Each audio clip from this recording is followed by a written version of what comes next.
Da da da da! What's my good cheer? Welcome, everybody.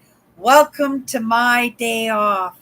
A day off of, well, getting things done, but also spending time with myself.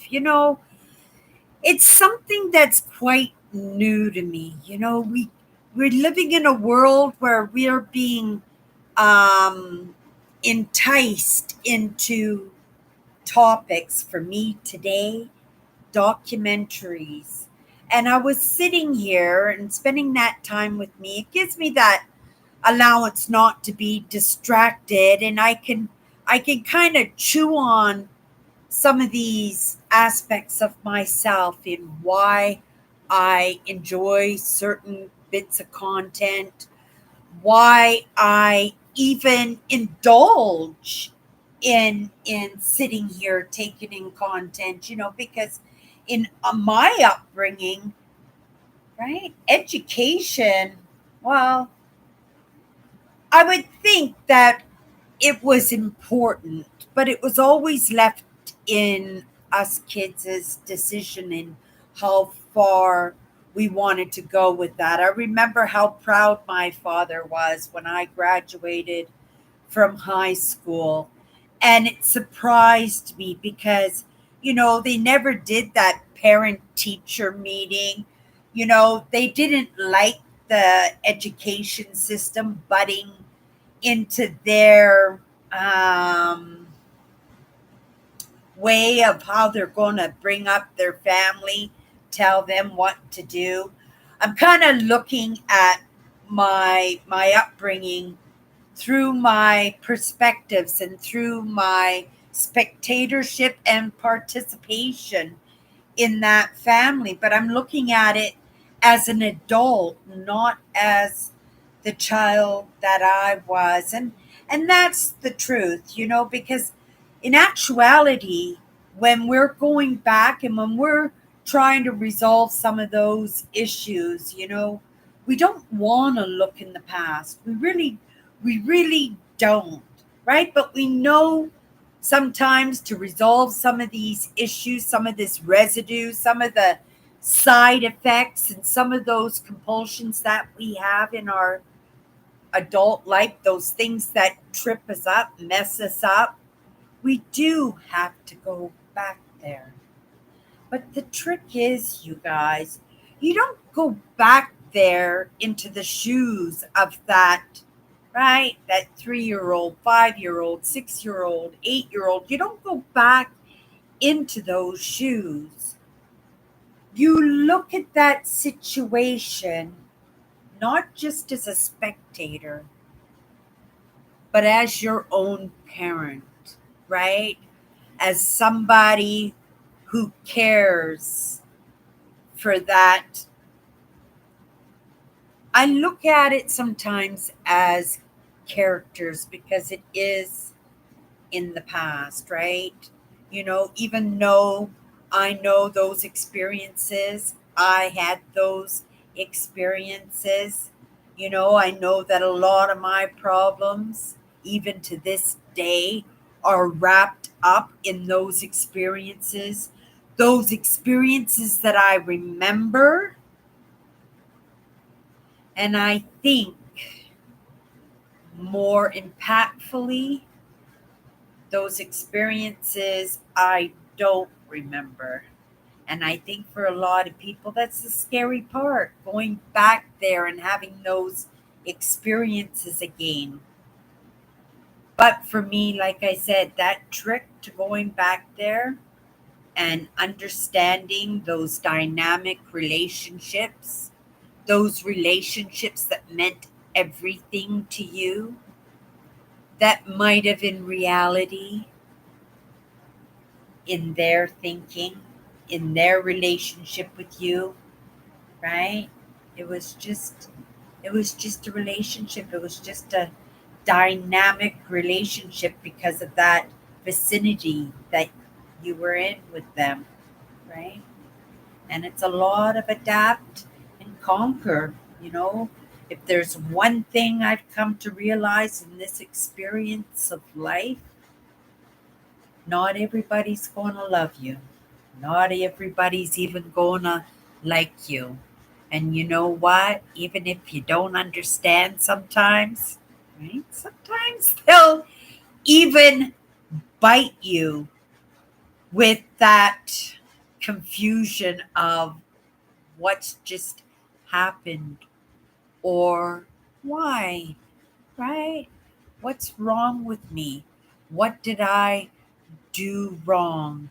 Or what can I do better? And that's the worst trap, because that's a trap that I fell into, where you end up stumbling over yourself. You end up being a giver, right? You lose yourself in serving others, and you don't take care of yourself. You don't even take yourself into consideration. And I have to say, oh my goodness, I fell into that one, right? Because I believed possibly more in those relationships than those relationships believed in me. That's a good possibility, because as much as I didn't believe in myself, that belief went somewheres, didn't it?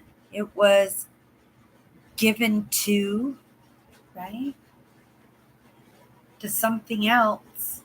And to what that is, that's up to us whether or not to go down those branches. Is it important in this moment? Do you have symptoms and problems because you need to know the why, but you're a little bit too afraid to go back to figure it out? Tiptoe into it. Those baby steps. I'm a true believer in the baby steps. Some of these realizations and answers and information that comes across my path starting to make sense now. But some of these little bits of information have been coming at me for a very, very long time. And it's just, sometimes we see it, sometimes we catch it, and sometimes we don't, right? Bumbling along just like everybody else. But I believe that the ones, right, because the ones that I'm learning from, I feel them out. I feel everybody out. And I could be making a big mistake in my belief. But if I was, and if I am, right, that would be a lesson, and that would be evidence, because I'm willing to not be that guinea pig, but to be brave enough in my own mission statements of it takes all kinds to make the world, that I get to decide for myself, right? And yes, I understand that there may be a little bit of movement in the way that I move, but I move in those feelings that are giving me feelings. So I have to, at the very least, explore and stay with those feelings until, well, those triggers, right? Sometimes it is in those triggers, in those moments of frustration, trauma, grief, just being fed up. Sometimes just in being exhausted. For me, I'm not that person, right? It's that they call it the Pluto cave, the story of the cave. I've told that story in my own version, though. Where you just keep going back into the cave to see if somebody's ready yet, if they're brave enough to step up and explore what those shadows that they're seeing around the corner, right? Or what they don't see at all. And in their imagination, right? They stop themselves from their own piece of evolution, that everybody should have that opportunity and understanding, even that that's an option, right? So grateful to have a few lessons under my belt, but you wouldn't know it today.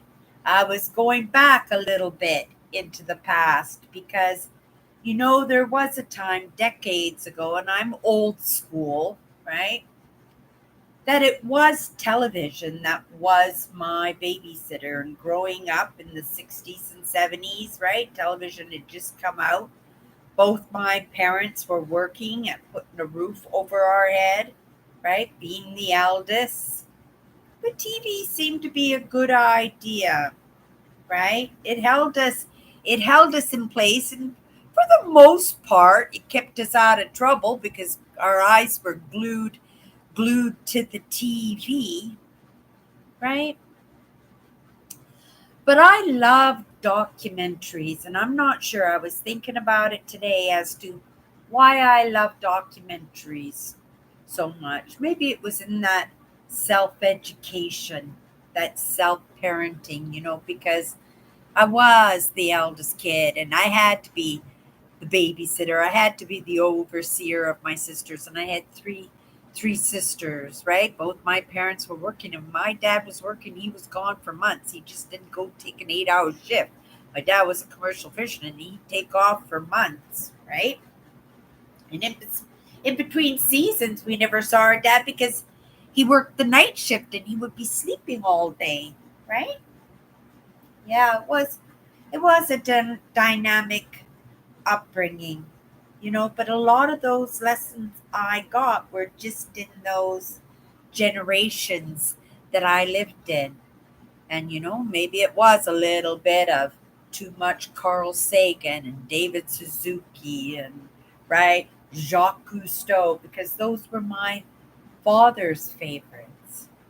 But being the person that I am, and in my generation, I've just recently come to appreciate David Suzuki.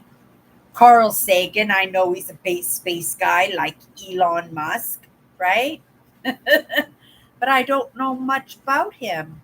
I am my father's daughter, but I'm also my own person too. And in the creation of the best human being I possibly can be, it is in that fantastic creation of Cindy, this life that I've created for myself, and appreciating the documentaries coming back into my life as a possibly a learning tool, even, right, in that self parenting, that was my education, because I loved experiences, being the spectator. you know I lived quite a bit vicariously through other people's experiences and not my own, but I was a student in that too, right? So we got this word effort this week. And in talking about documentaries, I'm just finishing up. I have a few minutes left, but I wanted to come live because I was inspired by this little town of Cobalt, Ontario, Northern Ontario. You guys know I'm going on a trip next month, and I'm looking for mines, places that I can explore, interesting spots that I might like to see, some places maybe I might be able to do some bottle digging, or some good rock cuts, or places known to have good mineral content that I might find amazing rocks and crystals at. So I'm doing in that research stage. So I have been watching a few documentaries, and I've heard about this town Cobalt, and it's being one of the biggest silver gold strikes, like, in the entire world, in the late 1800s, early 1900s, and it just went from a few hundred people to thousands of people within like a month. And it was like a bustling city in northern Ontario, and it was like that for decades and decades and decades. And through some natural disasters, because you call, right, fires and cave-ins, right? It was a mine, so there was lots of big holes and pits underneath the entire town of Cobalt.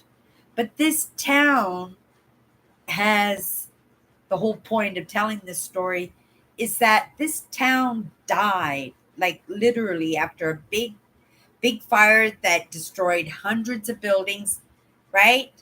Were wiped out in this town.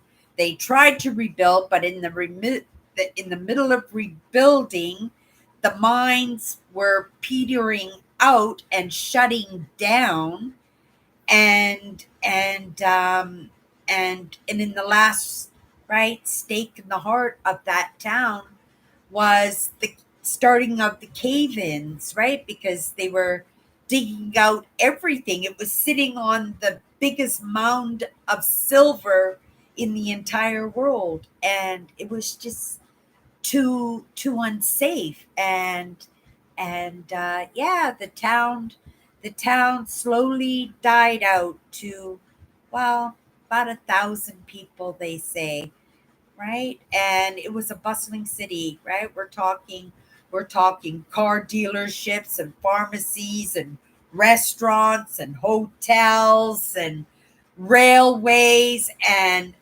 shipping and transport and forestry. It was bustling, and then nothing. The miners, right? Early or late 1800s, early 1900s. So they're in their 80s, 90s. Some of them, I'm watching interviews in their hundreds. And, the days of mining, they tell those stories of how things are going to pick up and it's going to come back and they're going to find more strikes. And literally, right, when everybody knows it would never be in that site of cobalt, just because of what they've done to the landscape underneath there. And they have rehabilitated, and they've tried to bring in the tourism stuff, but they've been constantly struggling. Well, you guys, in talking about documentaries and self education and self parenting, this afternoon I watched finally the interview between Elon Musk and Donald Trump. I was a little bit nervous because, I heard a little bit through the grapevine of how they were going to deal with this issue of the woke. And I'm like, what? What? Are my just waking up to these ideas just to wake up to an even bigger? And it kept coming across my path. And I did watch the one with Lex Fridman, but I wanted to see the one between Elon Musk and Donald Trump, because of my concern of that dictatorship in my own existence. I have one life. I'm creating the best human being I possibly can, but with the least amount of limitations as I possibly can. And this interview was amazing. And I ended watching that video, um, or that interview, feeling really, really good about the leadership that we've got moving into this planet, right? The whole world needs to have people that are brave enough, right, to put that effort in, even in understanding what they are up against, and what the odds are, and being the evidence that it can be done. And what does this little town of Cobalt have, right? I don't know. It's in that little train that could, what is it? Tommy the Train, right? To just keep going, to never give up. That at the time that it just looks like that there's no possibility of resurrection in whatever it is in our life, right? That this little town of Cobalt in northern Ontario, which was the shining star of, well, New York Stock Exchange, Toronto, and its landscape, its economic boom, and Toronto becoming, right, like the biggest and most important city in Canada. Those resources from this little town, right? And the miners are gone now, right? They've passed away, they've moved along, even in their families. Like I said, there's only 1,000 people in this town. And now it's resurrection because of the efforts of the people who, right, who didn't give up, the people who kept those tales and those stories and that history, which I love so much, alive. That, right, these ideas that it could happen again, could happen again. Why? Well, there's a company called Cobalt Power that has established itself in northern Ontario.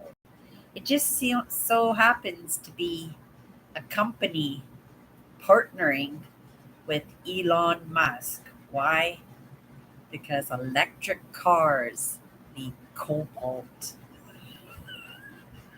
My whole day of documentaries tying up like that. Like, how did it lead to that? Right? Right? It is in my effort to understand, right? That effort that I'm putting in to creating the best human being I possibly can, right? And that effort to actually give myself a little bit of enjoyment, right? Of relaxing and regrouping and congratulating and rewarding myself for getting the house chores done, that I get to delve into some of those things that I loved so much when I was a child and a teenager, sitting on the couch with my dad, watching documentaries, watching Jacques Cousteau and Carl Sagan, David Suzuki, right?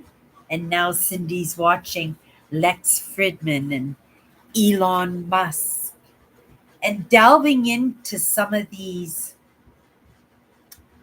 They're not causes for me, because where's the cause in the mining? And in fact, a lot of people would think that mining is the destruction of the earth because you're digging it up, and right, the only reason it's the destruction of the earth is if you were to put something, right, like the diesel and the chemicals, and right, all those things that are toxic to the people who live in that environment. We are, right, conscious man, right? We are moving into a world where people are starting to care, right? And through the efforts of a lot of people, a lot of different hands, and a lot of different ideas, right? Things are evolving, right? Sometimes it's what comes around goes around. Sometimes you get what you give. Sometimes it's never give up. Sometimes it's find another way, right? Lots of reasons to make a little bit of movement for any one of us to bring about a resurrection or a solution to a problem, right? An understanding to a better way. That's the one I like, right? That's the one I like because we should all be allowed to have our own understandings. And like I said in the beginning of this live tonight, my mission statement, it's one of a couple. It takes all kinds to make the world, and life is what happens to us while we're making other plans, right? I'm going to worry about my own life and my own contribution, feeling a little bit better when I put my head down on the pillow tonight, that the leadership out there are having conversations with each other, coming up with ideas and solutions. And I think it's better for us to support the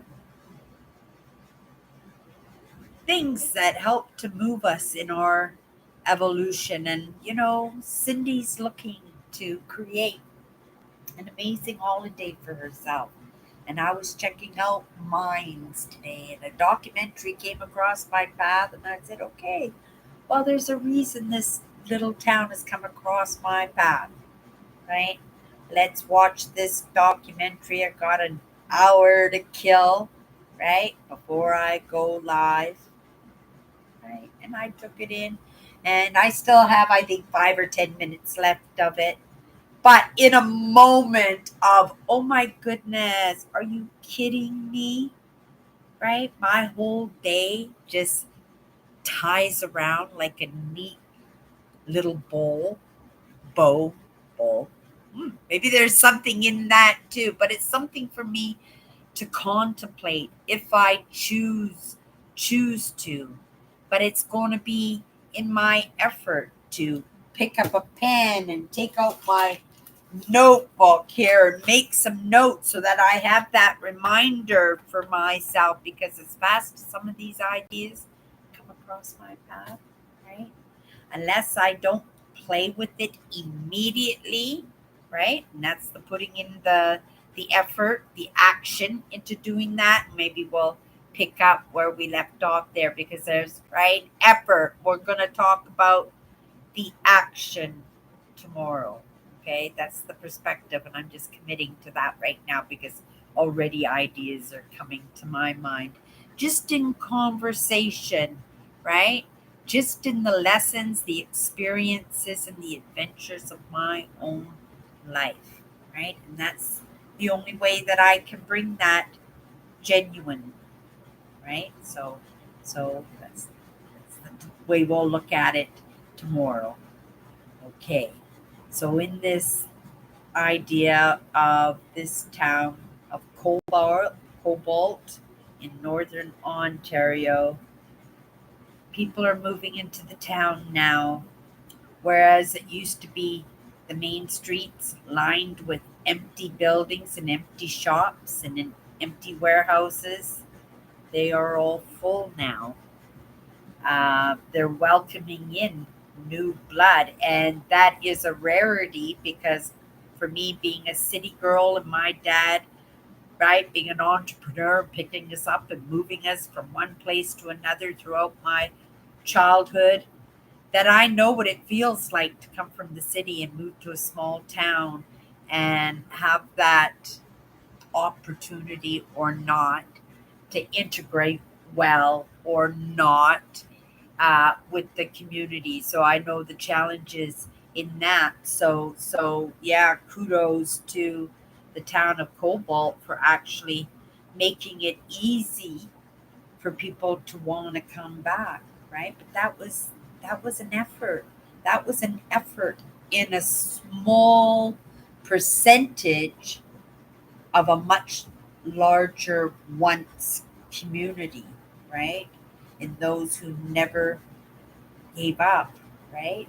And for the most part, because it's been so long, it's the children and the grandchildren and the newcomers who have been introduced to some of those tales and legends and stories. I mean, even me being a spectator, right, and somebody who's just right, just learning a little bit about this country that I live in. I had no idea that we had, and we were, and we are sitting on the largest seat of silver in the world. That was, or even the cobalt, right? And cobalt just used to be a scrap metal, right? It was just a secondary metal in their search for the silver. And now it turns out in a new generation, right, that Elon Musk is now invested in it and with electric cars, wouldn't it be amazing for cobalt, right? This town of Cobalt, if that actually became the case, that they were the contributors of the reduction in pollution, right? In being able to be self reliant on our own resources rather than the resources of other countries. That's curious and that's something to think about too. Okay, you guys, that was kind of a little bit of a different perspective on this word that we had. Effort. I hope it tied in a little bit. I was just inspired by my own lack of effort today. Right? It was a day off, and right on my days off, you guys must be getting pretty used to me coming in here and talking about how slack I was because I truly have been laying back in that. I know that physical action that we'll talk about tomorrow, it is coming up. So, but I don't want to dwell in that idea of that kind of action, that reward for myself. But maybe we'll look at the action in the respect of, right, how I got to have that experience that's coming up in September, right? And that is through my own effort, 100%. Okay, you guys, that's my good cheer.